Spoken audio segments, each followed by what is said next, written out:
Chris Lovell here with another edition of Patriot Talk, this time with my man Duane Toliver, DT, in the house for the first time. Long overdue debut. Ratings are going to go up. We all know it. We all know it. Colton Coons producing this show as always. And, just Joe just keeps you under lock and key over there. He won't let you come out and play with the rest of us. Well, try to keep Joe straight over there. That's a full-time job in itself. You've got a great group over there. Obviously, you and Barry and Coach Sexton. I'm just kidding, but I should have gotten you in here many years ago. You were actually on Joe's staff before Liberty High School was even built, or yes, as it was being.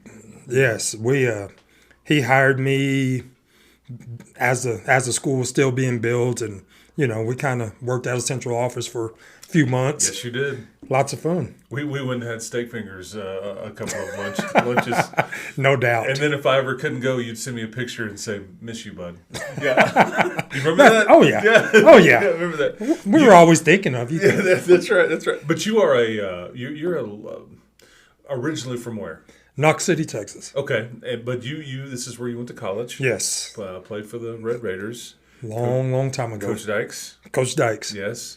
Memories from just college and Spike and just that era, because Lubbock has. I want to get to that in a second, but Lubbock has changed dramatically. Oh, no doubt. Since then, but take me back. Tech football. Here's my line that I use talking about Tech football. I played back in the day when we were the opposite of the Mike Leach era. We were really good on defense and not so good on offense, but But you could run it. But we could run the ball. We always had a stud running back. Yeah, Rick Dykes was good at calling those running plays, but they usually work. To be fair, they usually work. Drop back to throw it. It's a bit of a. Well, and to everybody's credit, football was way different then. Oh yeah, way different.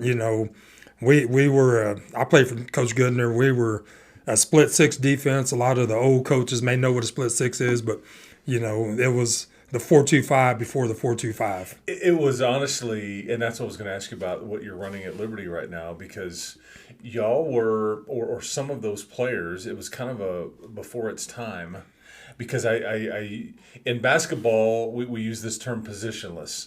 You can switch everything on defense, but back then with some of that defense, there was a lot of hybrid. Oh, and no a lot doubt. of like gray area with like, man, is he really a this or that? Well, he's both. Yes. And that was kind of what that major did. That's exactly it. Yeah. Our outside linebackers were safety bodies, and it was the hybrid defense before it became popular.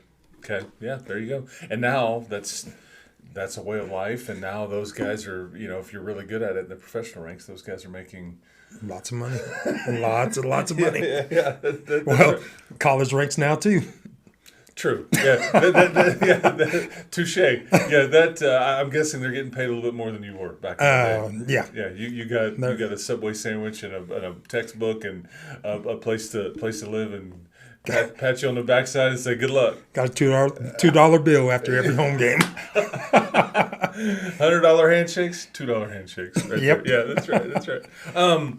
Okay, so and you, at what point did you realize I want to get into coaching? Like, this is what I want to do with my life, and I want to be around young people or the game, or. Well, and a lot of people don't know I was a business major. I was a Rawls College of Business graduate. Okay. But as I got in, as you get into your last semester there in Rawls College of Business, you start interviewing with companies, and they bring companies in, and as we're going through that, career day type deal, yeah, and as you start going through that, I was like, I don't know if this is really what I want to do. I still want to be around athletics and kids, and and so I went to my counselor, and he's like, well, you're about to graduate here in a few months, so is this really what you want to do? I was like, yeah, it is. He said, well, graduate with your business degree, and then go back and work education post-back. Because I was about to say, because you don't have the qualifications to just go be a teacher. Exactly. There's things that you missed. Okay, exactly. That was before the emergency certification days and all that. You actually had to go through the education process, and I just did it post-back. I did it after I got my bachelor's degree. Okay. And just high school coaching, this is what you want to do? Or Yes. Did you think about trying to get into college and be a GA something or anything like that? I have more thoughts about that now than I did back then. Okay. High school coaching was what I wanted to do, and, Okay. I love it. Okay, and you spent some time at Cooper High School back in the day. I did. Okay. I did. I was Joe and I worked together at Cooper High School. That's how you know each other. That's we. I guess when I was hired here, it was 20 years later when we worked at, and it was actually Cooper Middle School. Okay. That we were middle school coaches that also coached high school, and just we were good friends and got our butts chewed together and kind of cut our teeth together as young coaches. It was a lot of fun. Hey, we've all been there, man. That's part of the growing pains of life, right there. Yeah, that's what they call paying dues. No doubt. And now you get to pay it forward to the next generation by you've got assistants under you that Yes. you get to let them know about it, or players or whatever. This is how it goes. There's a lot of dues being paid still. That too. So when you got to and realized, okay, I'm going to be at Liberty, and we don't have a school yet. I have no idea who's playing for me. Do you have an idea of kind of what you want to do and what defense you wanted to run because you're the defensive coordinator, or is it let's see what we got, let's see who comes out, let's see how many players we have? I don't know. And we had a little bit of an idea of the kids that were going to come to us that first year, but. And all Joe told me was he said, I want to run a 3-3-5 defense. That's it. Go figure it out. And yes, so yes, sir. The good thing about 3-3-5 is, if you have big bodies, it's really good. If you don't have big bodies, there's things you can do to make it work for you. And you more than likely weren't going to have big people. That's exactly right. That many folks. Yeah. We were going to have some babies that we had to grow up. Mm-hmm. And so the good thing is, the 3-3-5 is versatile enough that you can plan around and make it work for you however. Yeah. So it worked out good. Okay. And as you've got, because y'all are on the other side now. Now you've got a program. You've got. I mean, how many kids are in the total program? Like 200. Yeah, we're looking at close to 200 kids next fall when we start. Which almost is like, okay, be careful what you ask for. Like they're everywhere. They just the looking at the school now from, you think 2 years ago, you knew every teacher, every kid in the whole school. Now you walk through there and like, who's this person? Who's this? I've never seen this kid, or I've never seen this teacher. It's just different. We've grown into a big school now. What's crazy is I'm probably close on these numbers, but I think there's 800 or 900 kids in the whole student population, and basically like what you're saying is basically 25% of them are playing football. Yes. Which is crazy. Yes. It's not that way everywhere. No. All of our sports have high participation. We kill, we're in track right now. We kill with numbers. We have a lot of kids that, that are really good and work hard. And so we win a lot of stuff with just sheer numbers. Point accumulation. Yes. Yeah. A lot of just those fifth and sixth place points, they add up. That's right. Take me, speaking of, that's what because we're talking here in late April, you are, that's what you do in the spring is you spend some time with the throwers. Yes. Shot and disc and all that stuff. How's that gone? It was good. We had a district champion in boys and girls shot put, not girls shot put, boys shot put. How heavy is the shot? Boys throw a 12-pound shot. Okay, and girls throw? Girls throw 8-pound. Okay. We have 0 girls shot put throwers. We only have girls discus throwers. Like a mini cannonball. Yes. This is what it is. Tools of war. Yeah, there you go. Tools of war. Ancient Greece. Okay, yes. Yeah, that's or right. ancient Rome, sorry. Okay. And how the disc is? Boys disc is 2 kilograms and girls disc is 1.6. Okay. So, and the fun thing is there's a lot of technique that goes into throwing these implements. Coach DeBree sometimes he just wants to, hey, send the big kids over there, let them throw. Well, it's not that easy. I need athletic kids that can move and do some things to be able to. Hips and footwork. Yes. And yeah. Give me the explosive guys. I like D linemen because they're explosive out of their hips. That's why your guy Isaac is over there. Yep, Yeah. Isaac Rodriguez was district champion in shot put. Ty Cal was second place in shot put. Braxton Batar, our nose guard, was fourth place. So all three of those guys moved on to area, and then in discus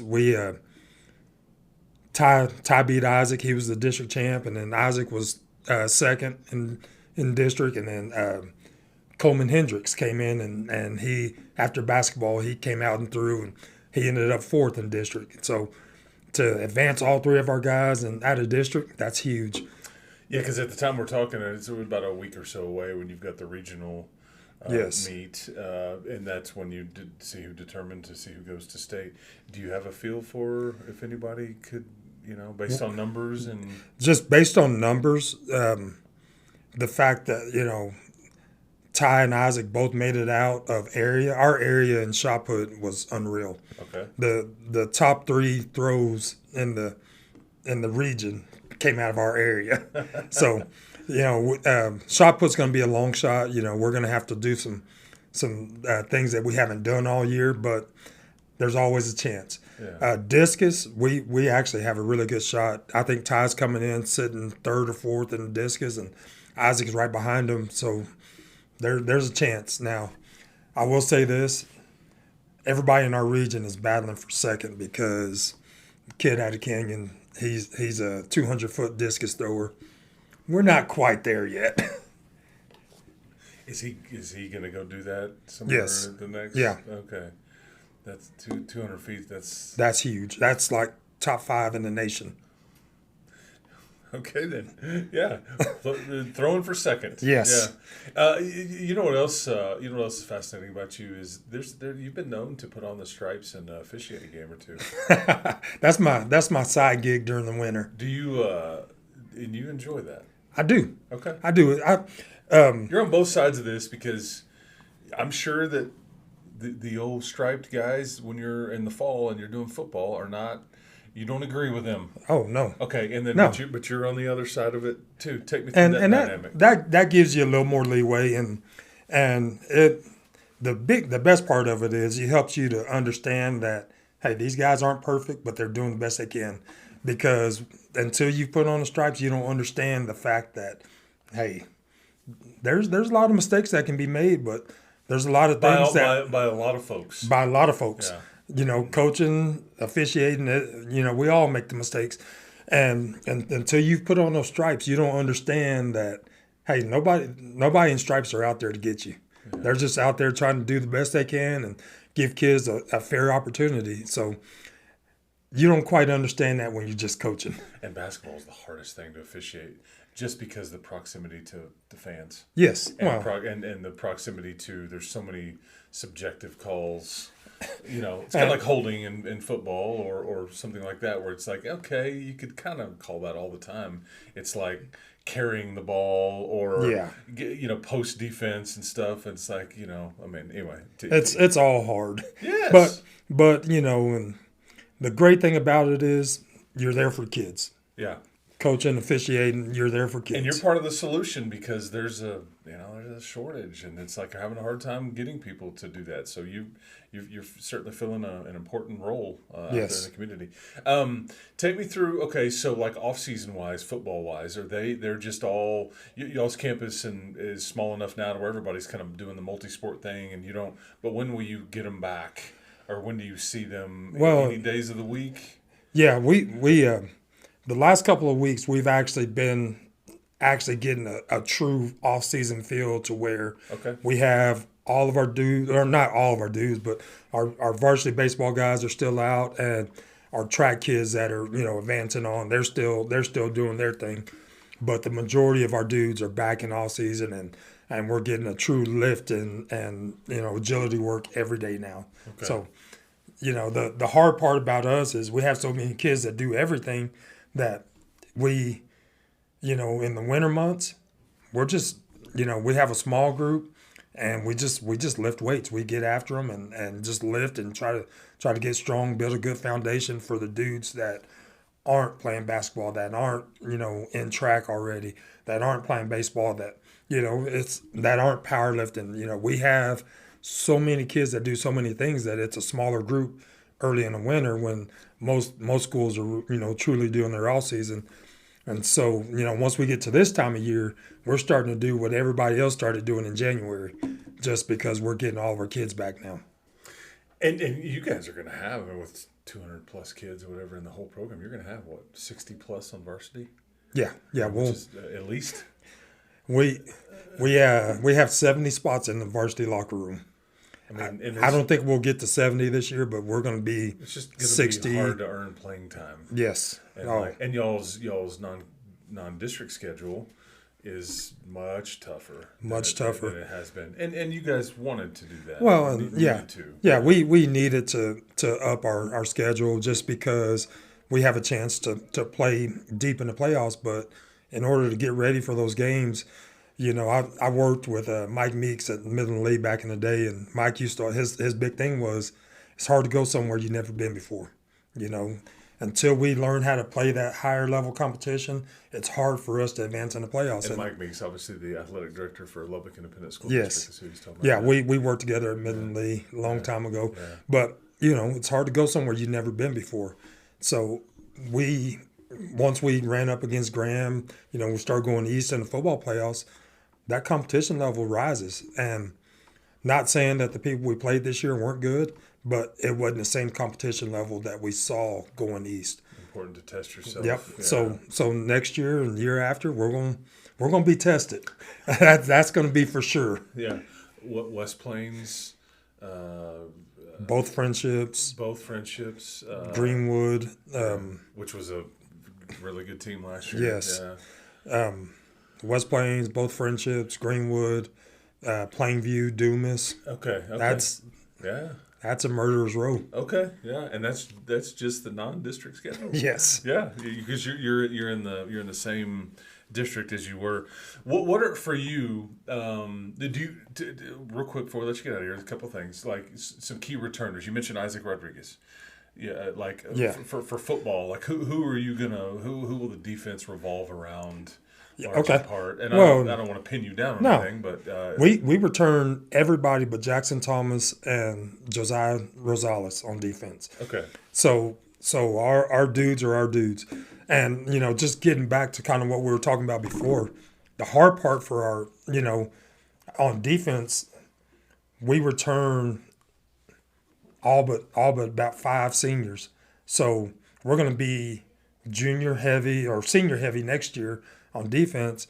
And so we have a lot of dudes that are going to have to play JV football for another year that normally they will be able to come help us. But we have so many seniors next year on defense that we're going to have some dudes that go from JV football to starting on Friday nights the year after.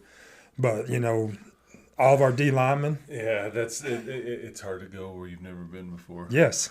Yes.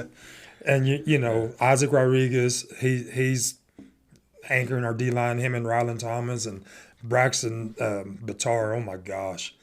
Braxton has gotten so much bigger and stronger and quicker this all season. I'm fired up about having those dudes back. And, they're going to have a new coach next year. Our D-line coach is going to be Corey Lynch. He's coming over from Cooper High School. Yep. Okay. I'm excited to have him, and him work with those dudes because that's going to be huge. He's just a phenomenal human. Yes. Yeah, he's a phenomenal human. Yeah, and his nephew Matthew Lynch is his nephew. So he's already on the staff. Yeah, so that's a big part of we replaced a coach with 50 years experience that coached D-line for us last year. He Coach Sexton, he decided that he's going to go ahead and retire. Joe's brother. Yeah, Duane Sexton. Last year was year 50 of coaching for him. That's put his time in. Yes, yeah. That's unreal. Yeah. But Corey's going to come over and coach D-line for us in place of Duane Sexton. And I just look forward to those dudes just getting better and better and better. So, and then secondary wise, Luke Livingston, he's going to transition over to our middle safety position. And then Brody Box returns as a safety for us. And then linebacker wise, our outside linebackers were our deepest position. Like we returned Becton Hogg, we returned Lane Miller, and then you have Braden Punchard, who Braden didn't play. He was a backup this past year because we had a couple seniors that were second string. Like we were legit six deep at outside linebacker. So it's hard to get that many guys on the field. That Punchard kid, luckily he's got good parents, but all the athleticism comes from his dad. His mom will kill me. Just kidding, Andy. Just kidding. But yeah, you've got it's this nucleus, and then you never know the way y'all school works and just high school works. You never know who'll move in. Who knows? Drops in your lap. Yep. just That's huge. Unexpected because that happens everywhere. What are, like, as a coach, what are some of your non-negotiables? Like, what are the few things that you just like, okay, I can't be on them about everything, but these are the few things I just won't tolerate. I mean, what would that? Defense, we're always going to play hard. Okay, effort. We're always going to play with unbelievable effort. I'm a big believer in keeping it simple. We're going to be able to line up and we're going to play hard. Okay. All the scheme and all that stuff. KISS theory. We'll get better at, but we're going to be able to line up and play hard. A guy that I think you probably are very familiar with, who's one of the best humans walking the face of the earth, back in, this is about 2007-ish, I guess, and Texas Tech was over there running a bunch of scheme, and there was a change made with defensive coordinator. And it's like we're gonna let this guy named Ruffin McNeil do it, and that's all he talked about. You're just gonna play hard. We're not gonna try to trick you. We're just gonna play really hard, and it's amazing how quickly it just automatically just turned around. Yes. And he's still coaching effort and all that somewhere today. I think he's at NC State, but yeah, he's that's a great way to I'm a big believer. We're always gonna play hard. Yeah. If we play hard, that solves a lot of problems. And so my biggest non-negotiable is effort. Yeah. Okay. I coach hard. I've seen you raise your voice a little bit, and you do love the takeaway. Yes. You do love the forced turnovers. Yeah, that's one of your favorites. Yes. We're going to try to force turnovers, and we're going to play hard. Yeah. So, if you could spend time with a coach, any pro or college coach, either that's still with us or that's maybe since passed, that you could pick their brain for an hour and just talk, I don't know, life or sports or football or whatever, who would you love to point to? I'd love to sit down and talk football with Bill Belichick. Oh yeah, that's a good. That's a good one. I have a good friend of mine, Sammy Morris. He coaches at Tech. He played for Bill, and just hearing some of the stories, but. Everybody I've ever heard talk about him say he is the smartest coach they've ever been around. I just love to I don't even have to pick his brain. I just like to sit in the corner and listen to him. Yeah. And just watch how he does things. Yeah. I think Cliff Kingsbury would tell you some of the same stuff. Yeah, some of those guys. I bet your man David Thomas. You can ask Dylan's dad, Jackson, and all that. They probably have a few things to say. What is one thing that you do to pass the time whenever you get away from coaching and you don't have to be dad and you don't have to be are we playing golf, or do we like, is there a series on TV that we enjoy? I mean, what are we doing to kind of? I played golf this past weekend for the first time in the last 5 years. I got the bug. I want to play more. Okay. But it's hard. As of right now, like, anytime that I'm not doing football or not doing sports, it's whatever my wife wants to do. Like, she sacrifices all the time away. So, she takes care of everything else so I can do what I love. So if I have free time, hey, what are we doing? Yeah. What do you have planned for us? The Mrs. Tolliver is the real Coach Tolliver. Yes. In your house. I know how that goes too. We all have to play by the rules. That's just how it goes. That's how it goes. Are you a big raise your voice guy during practices or just during games when you get fired up? During games when I get fired up, Yeah. I'll raise it. You know, if our effort is not good in practice, I'll raise my voice and get a little fire in them. But for the most part, now as I've matured as a coach, I used to be a yeller all the time. You know, I had a coach tell me once, like, if you yell all the time, how do they know when you're serious? And that kind of struck home. But you know, now if the energy's dead, then Pick your spots. yeah, Yeah. I remember hearing that about Tommy Lasorda back in the day. You ever heard that story? yes, About yes, it's 162 games, man. You go turning the Gatorade cooler over after these games every day. It's like you got 3 times a year. 3 times. You better choose wisely on when you that's can, exactly right. when you can do it. And like you probably are getting energy up a few more than 3 times a season. But you Yeah. know what I'm saying. Points But- still stands. Yeah. But Yeah. It becomes If- white noise. they know that if I'm getting mad and raising my voice, and there's something that they need to change. So I think that, and you correct me if I'm wrong. I think Joe and probably Barry are both that way. yes, They're not. This isn't like some in your face, grab your No. face mask. Like that's pretty. But I've seen everybody kind of get. yep. We all have that ability, and Okay, you're playing good cop today. I'll play bad cop. Yeah. and part of that is maturing in coaching. Yeah. You learn to pick your spots and understand the situation and what's needed at the time.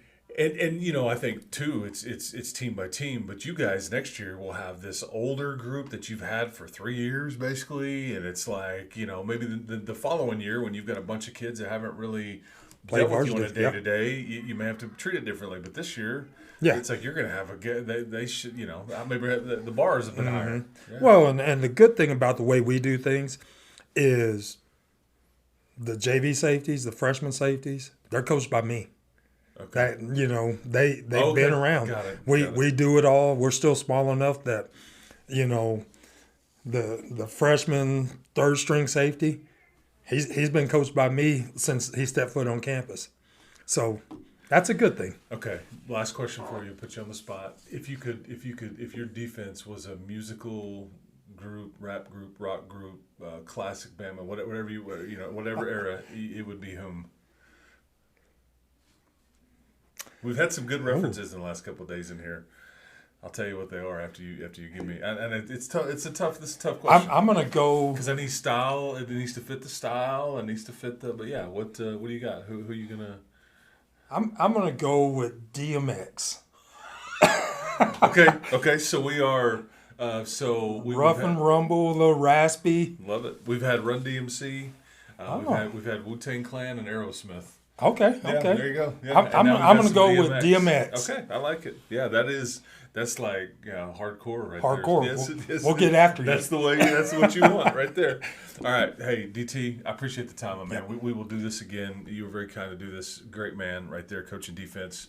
And the throwers over And at the Liberty throwers. High School, and one of Joe Sexton's right-hand men. So anyway, for Coach Toliver, for Colton Coons, who produces this show, this is Chris Level. We'll talk to you again next time. This has been another edition of Patriot Talk.